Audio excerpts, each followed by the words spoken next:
everybody, and welcome back to the Zodcast episode 2. Today I want to remind everybody that there is a new Zodiac documentary coming out on YouTube. It's not on this channel, but it's going to be on the Zodiac Killer channel, and it's going to be season 1, episode 3 of a series called The Zodiac Killer: Obsession into Darkness.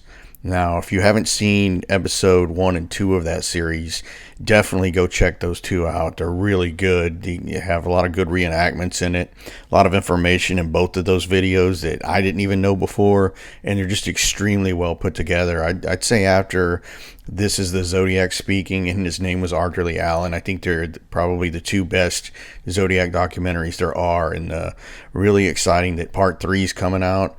And I might have a small part in that, a small little voice part. And definitely you want to go over to the Zodiac Killer channel and definitely subscribe so you know when episode 3 of that series drops. And I can't say enough good things about it. The guys over there, it's Jack, Steve, and Lance, and Ned from Black Box Online Radio does some of the voiceovers for those videos as well. In fact, he does quite a bit of it. He does a really great job. So really looking forward to that. So definitely hop on over to the Zodiac Killer channel and subscribe if you're not already. And moving on, I wanted to talk about a couple things. One is someone asked me what my thoughts were on Larry Kane as this Zodiac suspect. And well, obviously I don't think Larry Kane was the Zodiac. I think he possibly was involved with the Donna Lass murder in Nevada.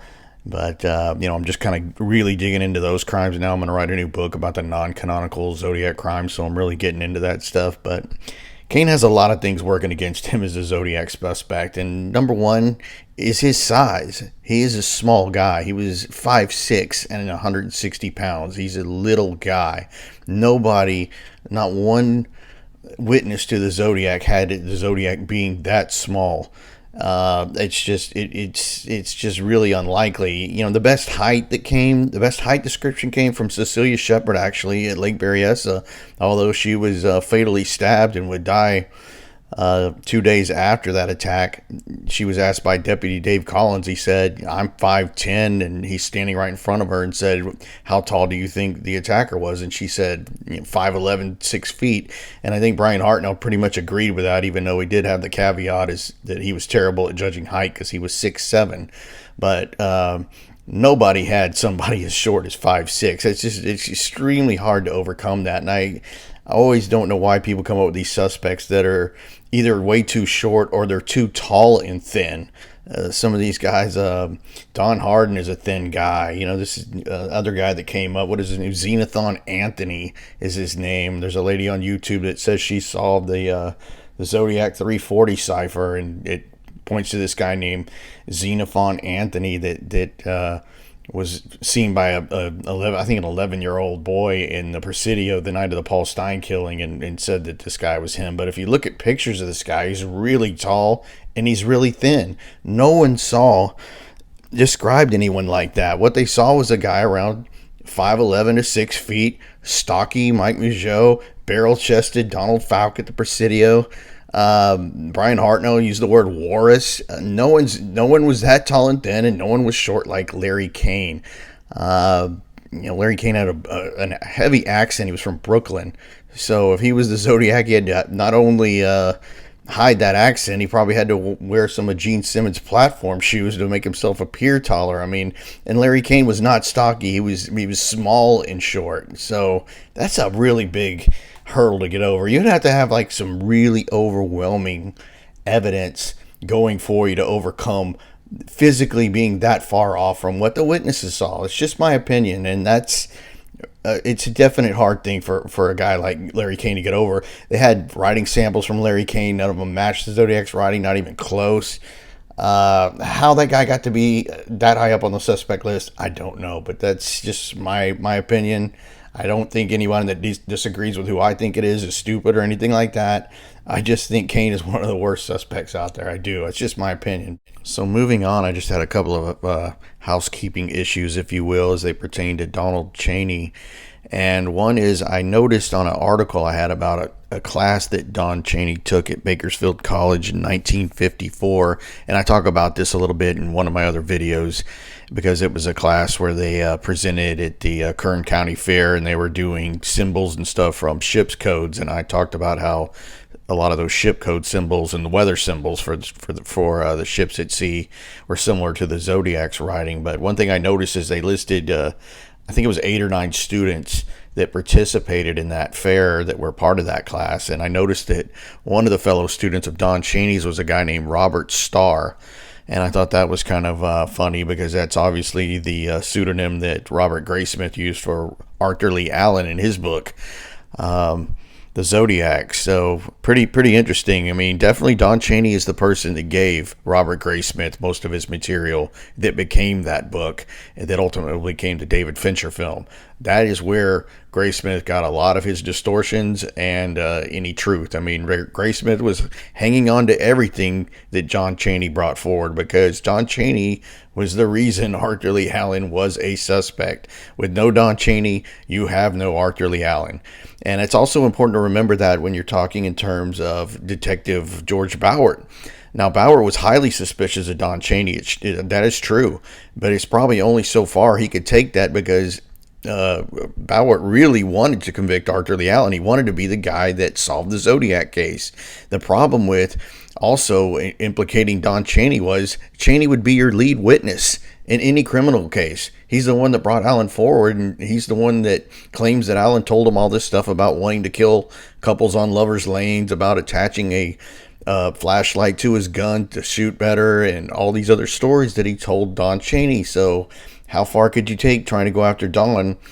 And, you know, you'd be giving up being able to get a conviction on Allen. Now, after Allen died, everything was fair game, and I just don't think they could make anything of it. Moving on from that, I want to talk about a post that I read in one of the Zodiac Killer Facebook groups. I'm a member of 2 of them. One of them's called the Zodiac Killer Research Group, and then another one is called the Zodiac Killer Community. I haven't been as active in the Zodiac Killer Community, but I did look at a post today that caught my attention, and it was written by a guy named Michael Taylor, and he said, "As a former draftsman, I think the Zodiac might have had some drafting experience based on his schematics for his bus bomb. Did any of the known suspects work in drafting or design, or held a job that required them to read blueprints?"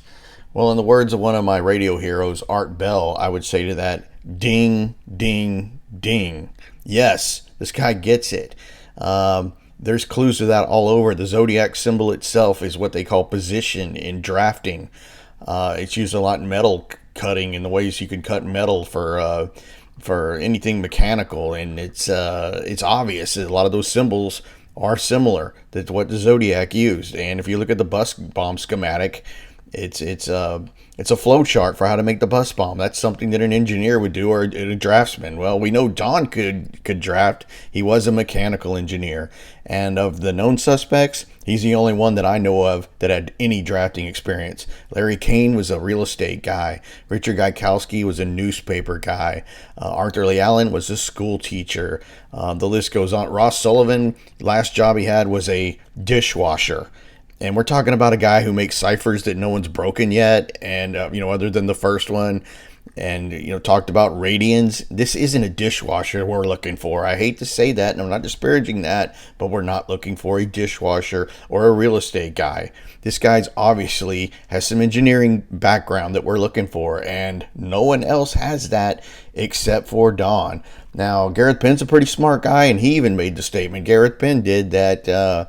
Only about a 1 out of 100 people would have known what a radian was, even back then in 1969, 1970.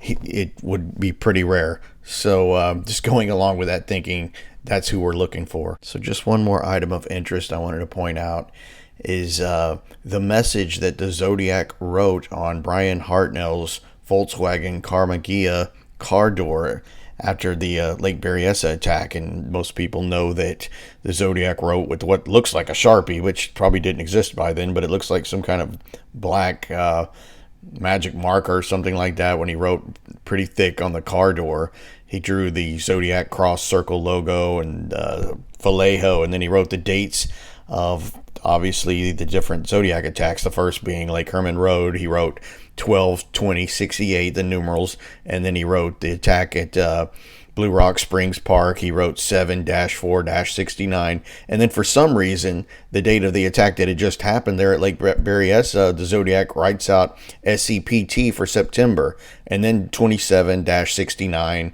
and then 6:30 the time, and then below it he writes by knife, which of course we mostly equate to the Death Wheel from the Tim Holt comic. But anyway, on one of these other message boards I was reading, somebody was just inquiring why would the Zodiac write, abbreviate September instead of just writing a 9, possibly just wanted to make it look different. And I was just playing with it, and I'm not a big cipher guy, never claimed to be. That's for people a lot smarter than I am.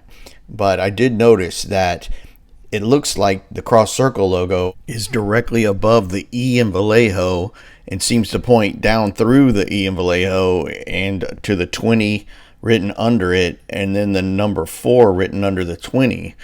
Well, if you go look at that picture, if you would take the 4 in the 7/4/69 date and then went up to the 20, and then you assign the value of a 5 to the E because it's the 5th letter in the alphabet, you would come up with Don Chaney's birthday, which is April 25th. So just a little small thing I noticed there. It's probably nothing, but it does show you how you can come up with different things. If you're throwing out a bunch of numbers, you could equate it to someone's birthday or something like that. But I thought that was at least mildly interesting. But remember to definitely go check out Zodiac Killer channel with that episode number 3 coming out on the Zodiac Killer Obsession into Darkness.